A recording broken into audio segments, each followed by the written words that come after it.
PM Surya Ghar ಯೋಜನೆಯಡಿ ದೇಶಾದ್ಯಂತ 48 ಲಕ್ಷಕ್ಕೂ ಅಧಿಕ ಕುಟುಂಬಗಳು ಪ್ರಯೋಜನ ಪಡೆದಿದ್ದು, ಈಗಾಗಲೇ 18,93,000ಕ್ಕೂ ಅಧಿಕ ಫಲಾನುಭವಿಗಳು ಶೂನ್ಯ ವಿದ್ಯುತ್ ಬಿಲ್ಗೆ ಒಳಪಟ್ಟಿದ್ದಾರೆ ಎಂದು ಕೇಂದ್ರ ಹೊಸ ಮತ್ತು ನವೀಕರಿಸಬಹುದಾದ ಇಂಧನ ಸಚಿವ ಪ್ರಹ್ಲಾದ್ ಜೋಶಿ ದೆಹಲಿಯಲ್ಲಿ ಇಂದು ತಿಳಿಸಿದ್ದಾರೆ.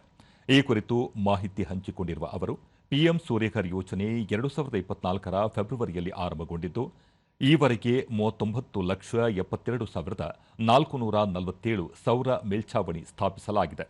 ಗ್ರಾಮೀಣ ಪ್ರದೇಶದ ಮನೆಗಳು ಸೇರಿದಂತೆ ದೇಶಾದ್ಯಂತ 48,02,717 ಮನೆಗಳಿಗೆ ಸೌಲಭ್ಯ ಕಲ್ಪಿಸಲಾಗಿದೆ ಎಂದು ಹೇಳಿದ್ದಾರೆ.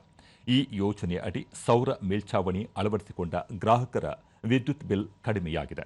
2025-26ರಲ್ಲಿ ಒಟ್ಟು 18,71,000 ಸೌರ ಮೇಲ್ಛಾವಣಿ ವ್ಯವಸ್ಥೆಗಳನ್ನು 6.7 ಗಿಗಾವ್ಯಾಟ್ ಸ್ಥಾಪಿತ ಸೌರ ಸಾಮರ್ಥ್ಯದೊಂದಿಗೆ ಆರಂಭಿಸಲಾಗಿದೆ.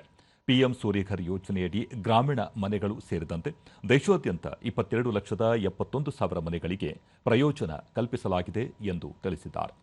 ವಸತಿ ವಲಯದಲ್ಲಿ ಮೇಲ್ಛಾವಣಿ ಸೌರ ಸ್ಥಾವರ ಸ್ಥಾಪಿಸುವ ಜೊತೆಗೆ ಸರ್ಕಾರಿ ಕಟ್ಟಡಗಳು, ಶೈಕ್ಷಣಿಕ ಮತ್ತು ಆರೋಗ್ಯ ಸಂಸ್ಥೆಗಳು ಸೇರಿದಂತೆ ವಾಣಿಜ್ಯ ಕಟ್ಟಡಗಳಲ್ಲಿ ಸೌರಶಕ್ತಿ ಸ್ಥಾಪಿಸಲು ಅವಕಾಶವಿದೆ ಎಂದು ಹೇಳಿದ್ದಾರೆ.